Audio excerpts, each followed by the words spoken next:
어두운 새벽 창문을 두드리는 비처럼 어느 날 문득 마음속을 적시는 생각이 있습니다. 나는 언젠가 자녀에게 짐이 될까? 오늘 우리는 그 질문을 가슴에 품고 짐이 아니라 든든한 나무 그늘이 되는 노후를 함께 설계해 보려 합니다. 당신이 지금 여든을 바라보든 막 예순을 넘겼든 혹은 부모님의 노후를 걱정하는 자녀이든 이 시간을 통해 당신 마음 한구석에 놓였던 돌을 살포시 들어 올려 햇빛 아래 말려보겠습니다. 준비되셨다면 깊은 숨 한번 들이쉬고 여정을 시작해 볼까요? 서울 마포 30평 아파트 12층 창가에 기대선 64세 최영석 씨는 오늘도 칫솔에 치약을 짜며 중얼거립니다. 혹시 내가 쓰러지면 큰딸 은정이가 올까? 스스로에게 던진 질문은 칫솔모가 잇몸을 스치기도 전에 목구멍에서 사라집니다. 은정은 직장과 육아에 치여 새벽같이 집을 나서고 둘째 아들 승민은 캐나다에서 박사과정을 밟느라 비행기 표값만도 숨이 차죠. 괜찮다라는 말로 콩나물국처럼 속을 달래보지만 통계는 냉정합니다. 올해 65세 이상 인구는 전체의 20%를 넘겼고 2028년이면 4명 중 1명이 노인인 초고령 사회가 현실이 됩니다. 그렇다면 자녀에게 짐이 되지 않는 길이 정말 있을까요? 저는 오늘 4개의 등불을 여러분 손에 쥐어드리려 합니다. 첫 번째는 건강, 두 번째는 돈, 세 번째는 집, 그리고 네 번째는 관계입니다. 이 4개를 품에 안고 가면 비바람이 불어도 여러분 삶은 쓰러지지 않을 것입니다. 먼저 건강이라는 등불입니다. 노후에 드는 의료 돌봄 비용은 상상보다 빠르게 불어납니다. 2009년에서 2018년 사이 장기요양보험 1인당 지출은 매년 5% 넘게 상승해 연간 평균 1,700만 원 수준에 달합니다. 또 재가돌봄 인력 비용 부담이 치명적 수준이라는 연구 결과도 나왔죠. 자녀가 고스란히 떠안기엔 버거운 숫자입니다. 그래서 우리는 2가지를 준비해야 합니다. 하나는 미리미리 발견 전략, 다른 하나는 혼자서도 가능한 셀프케어 전략입니다. 최영석 씨는 지난달 처음으로 노인건강검진 냉장고자석 스케줄을 붙였습니다. 병원 예약 날짜를 커다랗게 써서 냉장고에 붙여두니 깜빡 잊을 걱정이 줄었습니다. 검진 결과 혈압이 경계선에 걸려 있었지만 약 대신 매일 2시간 만보 걷기로 조절해보자는 의사 말에 2주 만에 수치가 내려갔습니다. 몸은 말 한마디로 움직이지 않지만 작은 숫자 목표에는 놀랍도록 성실합니다. 당신도 내일부터 캘린더 앱 알림을 켜보세요. 매시간 물 200ml, 하루 1번 계단 오르기, 일주일에 2번 스트레칭 영상처럼 작고 구체적인 알림을 띄우면 손목 혈압계도 혈당기도 천천히 미소를 지을 것입니다. 두 번째 등불은 돈입니다.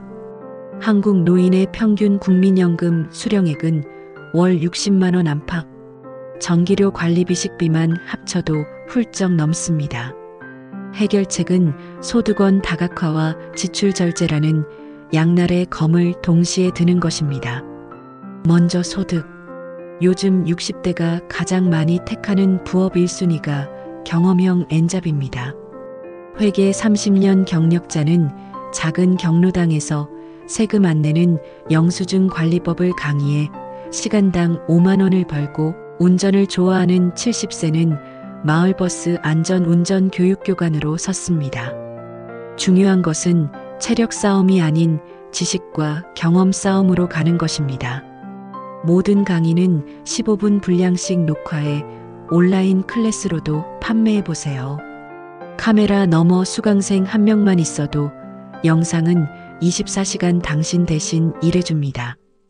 지출 절제란 기회를 세는 구멍을 막는 일입니다. 자녀에게 손 내밀지 않으려면 매달 자동이체 되는 항목부터 진짜 필요한가를 따져야 합니다. IPTV 요금제 최고급, 쓰지 않는 영어회화 구독, 신용카드 연회비가 높은 프리미엄 등급, 스스로에게 묻습니다. 이 금액으로 나는 자유를 사고 있나, 허세를 사고 있나? 허세를 지워낸 빈칸은 국민연금 퇴직연금 합산액이 채울 것입니다. 수익률 3%대 우량 채권형 ETF 적립식 투자를 시작해보세요. 꾸준함은 복리라는 이름으로 당신 노후에 보은합니다. 세 번째 등불은 집입니다. 자녀 세대가 아파트 대출 무게에 신음할 때 우리 세대도 넓은 집 관리비에 한숨 짓습니다. 집은 온 가족이 같이 살면 좋겠지라는 추억보다 혼자 살 때 가장 안전하고 편리한 공간인가로 기준이 바뀌어야 합니다. 최영석 씨는 30년 된 아파트를 팔고 공공임대 행복주택으로 이사했습니다. 관리비와 재산세가 반토막 났고 커뮤니티 센터 헬스장, 도서관, 보호자 호출 시스템까지 갖춰져 마음이 가벼워졌죠. 반대로 오히려 읍내 작은 단층 주택으로 옮겨 텃밭 꾸며 사는 친구도 있습니다.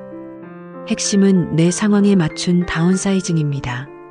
자녀에게 짐이 되지 않는 집은 큰 대문이나 대리석 바닥이 아니라 실버 손잡이, 미끄럼 방지 타일, 스마트 비상벨이 있는 집입니다. 네 번째 등불은 관계. 돌봄 부담의 대다수는 사랑과 미안함 사이에서 터져 나옵니다. 부모는 자식에게 짐되기 싫다 해도 막상 몸져 눕는 날이 오면 자녀가 떠안게 됩니다. 관계를 미리 단단히 묶어두기 위해 세 가지 의식을 추천합니다. 첫째, 정기가족재정회의를 열어 내 돈은 내가 관리한다 선언하기.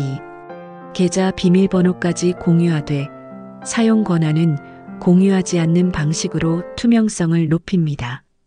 둘째, 돌봄 나눔 계약서를 작성합니다. 간단한 양식에 병원 동행은 큰딸, 요양원 선택은 아들, 생활비 부족 시 지원 한도 50만 원처럼 명확히 적습니다. 서류 한 장이 가족 사랑을 차갑게 만드는 것 같아도 막상 갈등이 닥치면 서류가 사랑을 지켜줍니다. 셋째, 친목 네트워크를 다져둡니다. 동년배 친구 4명이 매주 화상 통화를 하며 서로의 안부를 살핀다는 91 프로젝트 사례가 있습니다. 친구 한 명이 사흘간 온라인에 접속하지 않으면 바로 전화가 울립니다. 자녀보다 가까운 안전망이죠. 여기서 잠깐 누군가는 이렇게 말할 수도 있습니다. 말처럼 쉽냐? 몸도 따라주지 않는데. 그래서 저는 일일 일소확성, 하루 한 가지 소소하지만 확실한 성취를 제안합니다. 예컨대 오늘은 3,000보 걷기, 내일은 커피 한 잔 값 아끼기, 모레는 자녀에게 따뜻한 안부 문자 보내기. 이 작은 성공이 모여나는 아직 내 삶의 조종간을 쥐고 있다는 자긍심을 키웁니다. 자긍심은 노후 설계의 연료입니다. 자긍심을 잃으면 보험 설계사 한마디에도 투자 사기 메시지에도 흔들립니다. 반대로 자긍심이 단단하면 몸이 약해져도 지갑은 단단히 닫힙니다. 최영석 씨 이야기를 다시 꺼내볼까요? 그는 요즘 주말이면 봉천동 시장 골목에서 스마트폰 무료 상담 부스를 엽니다. 70대 어르신에게 카카오톡 인증서 만드는 법을 알려주고 80대 할머니에게 이모티콘 전송 버튼을 익히게 해줍니다.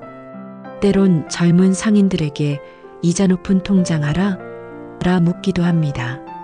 서로 배우고 나누는 자리에서 그는 깨달았습니다. 내가 짐이 되지 않는 가장 좋은 방법은 내가 누군가에게 도움을 주는 사람이 되는 것이라고요. 그리고 마지막으로 우리는 떠날 준비도 늦지 않게 시작해야 합니다. 연명의료 의향서와 장기기증서약, 유언공증과 상속설계, 장례 방식에 대한 생각을 문서화하세요. 떠난 뒤에나 필요한 일 같지만 사실은 남은 시간을 자유롭게 쓰게 해주는 해방증서입니다. 모든 서류를 준비한 뒤 최영석 씨는 이렇게 말했습니다.